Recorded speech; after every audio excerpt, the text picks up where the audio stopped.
There is a raw intensity to life.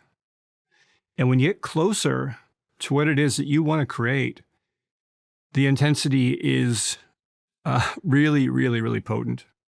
It feels like hooking your body up to a car battery and then raising the voltage. It's like staring directly at the sun without sunglasses. It's like being on the outside of a tornado or a hurricane where the winds are gusting. You know that you are close when you feel completely out of control. As you're walking your path and you're pursuing your goals, you are going to feel at times like you're losing your mind. And that is by design. There's a line from Carl Jung that's been playing in my mind over the last week. And the line that he communicated, to paraphrase, is that he felt that organized religion in church existed to step down God like a transformer, to water down or dilute the infinite.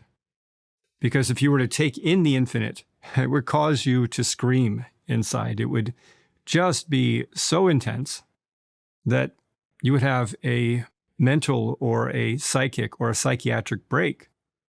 And being a psychologist himself, he felt that it was important on some level to step it down.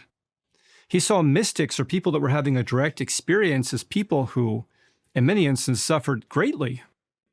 And the one who pursues their goal or their dream is, in many respects, like a mystic. They're creating a direct experience or direct connection with their life. They aren't passively living, which means they have to be in the intensity. They have to face whatever comes to them. It can't be secondhand. So as I'm pursuing my goals, what I'm finding is I'm unraveling more and more what is inside of me. What's remarkable is that I've been very patient, very clear, and very persistent. There was a thought process I was following the other day, and it's a very simple dichotomy, but it was all the trauma and all the emotions and everything you've ever carried inside of you, stored within your fascia, buried within your nervous system, all of that dross, all of that screaming and emotion that you have not faced, all of that. Do you have to scream it out one scream at a time, or can you move a lot of it very quickly? My feeling and my direct experience is that you can move a lot of it very quickly. When my wife and I first got together, I would have periods. I called it these cave times, because I would go into my cave and I would have these intense fevers I had not had for years, what some people call spiritual sickness. The first year and a half of my relationship with my wife, I had 3 or 4 fevers where I had reached over 103 degrees. And I would just burn and burn and burn. And I had made so many changes within a short period of time. And I was not creating the same patterns I created before. This is the challenge. The challenge is not to live as you've lived, but to do something different. Every time you do something different, there's a part inside of you that says, stop. You have to go back to how you've been living before. You have to create that circuit. That's what the nervous system knows. The nervous system knows that pattern. The brain knows that pattern. When you flip the script, all of a sudden the brain has to create a new neural pathway. You have to create some level of pruning. Your nervous system has to develop a new level of capacitance for charge and for energy. And you have to walk in a different way. And initially that'll feel very intense. My wife and I were the kind of people where if there was any kind of disruption or disharmony, we would want to jump in. We really disliked people being upset or people being uncomfortable. And being highly empathic, I would go and I would try to make it all right. I would say to the person, "What's wrong?" Because I knew something was wrong. And I would stay with them until it was okay. But the rub of it was never okay. Until you go into what you need to go into, until the other person goes into what they need to go into, it's never fully addressed. So I started playing with not trying to resolve things, letting people be upset. My wife and I would have an argument. I wouldn't immediately try to make it better. though we would make up within a short period of time, it would happen organically. We would come with a whole new understanding of why it happened in the first place. We began to break down the pattern of why we were creating a fight in the first place.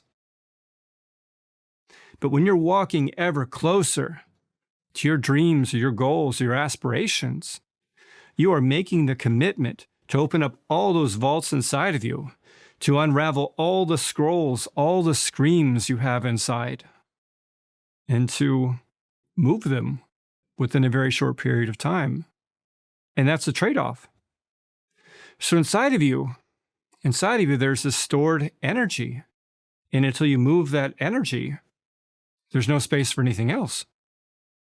You see that all the time where the person talks about how they want to create this new life, but they have all these attachments to an old life. Or the meme of the little girl with the teddy bear, where she's holding a tiny teddy bear and Jesus has a giant teddy bear behind him. The universe acts in that way. It says, give me the small thing you're holding, and I will give you something larger because you have greater capacitance. You can hold more. You can be more.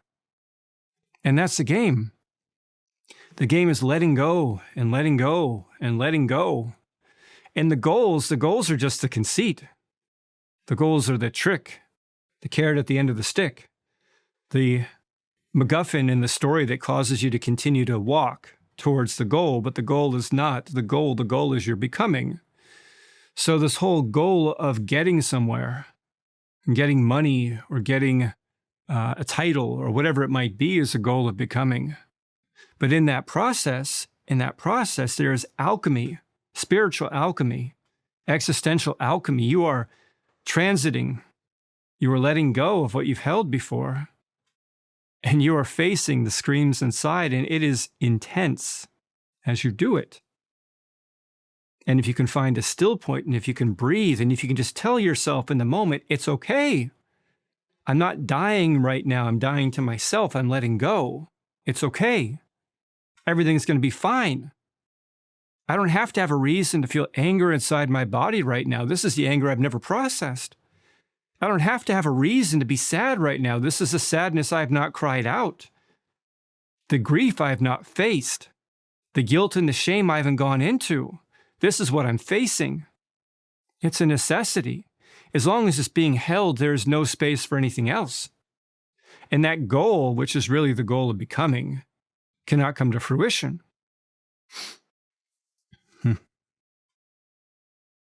But what Jung was talking about with organized religion and church is that the priest might have more of a direct connection to God, the universe, or the capacity for energy. They might. And the congregation was in agreement. The congregation says, yes, tell me about Jesus. Tell me about the Buddha. Tell me about Krishna.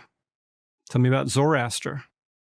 But water it down for me, because having that direct experience would cause me to scream, would cause me to face what was inside me, would cause me to burn up all this spiritual dross, all this karma. I would move it rapidly.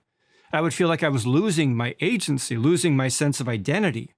I would have no idea who I was.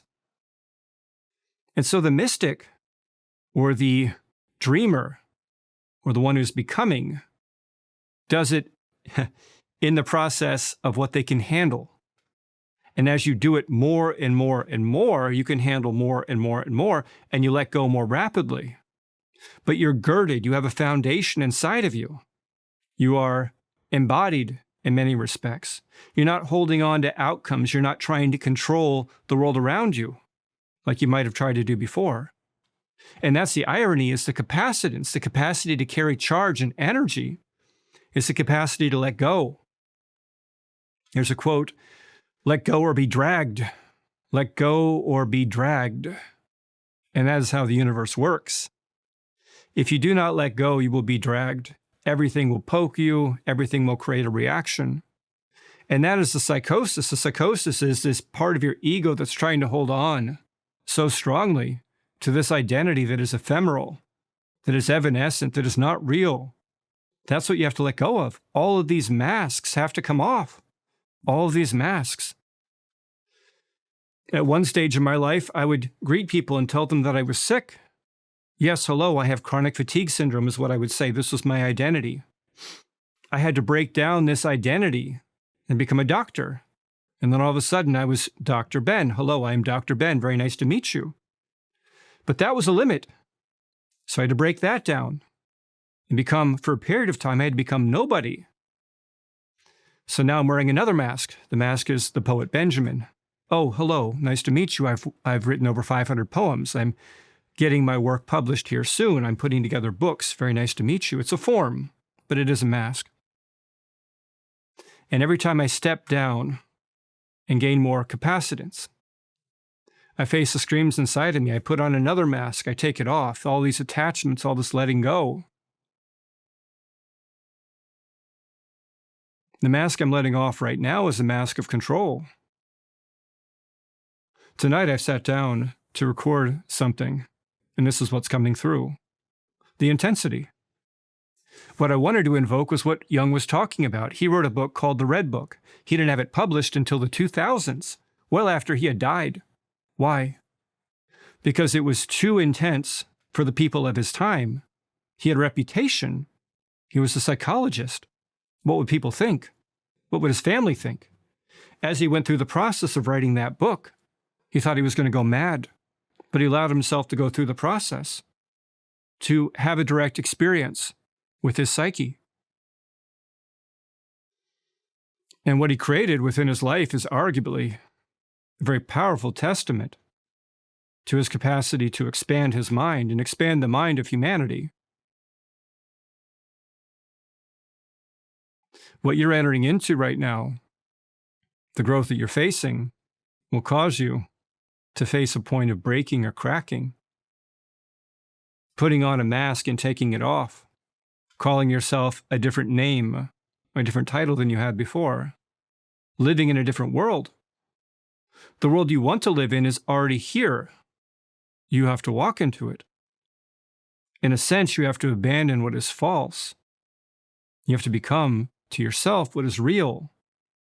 And then you have to reevaluate what is real on a moment-to-moment basis, letting go of how you perceived reality to be. Like the parishioner in the church, the churchgoer, who becomes the priest. And the priest who becomes the mystic who becomes the heretic, becomes the direct connection. Not to share a divisive idea, but Alan Watts believed that when Christ said, Son of God, he was saying a Son of God, not the Son of God. Meaning that to emulate Christ was to actually walk as a direct connection to Source, to God, to universe. Whether you believe that to be true or not, there is poetry in that. The more you're able to walk in your becoming, the more you're able to walk in your direct connection with your reality, with yourself. The more intensity you're able to carry, the less control that you have. It is threading the eye of the needle. And your life becomes like a focused laser, like a focused river. When people react around you, you don't react. You don't respond. You don't try to fix.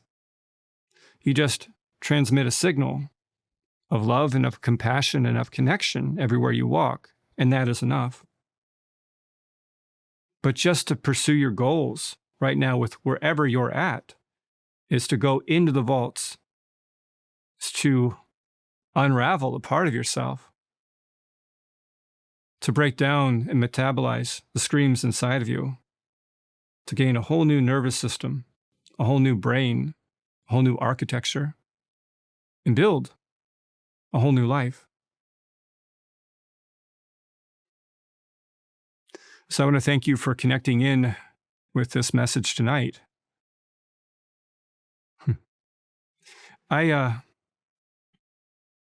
find myself meandering a bit tonight. And to record anything, I had to face, and I'm still facing, the screams inside of me. There's a part of me that is absolutely on fire. I'm in a studio right now that is over 90 degrees hot. I'm wearing a shirt that is very warm.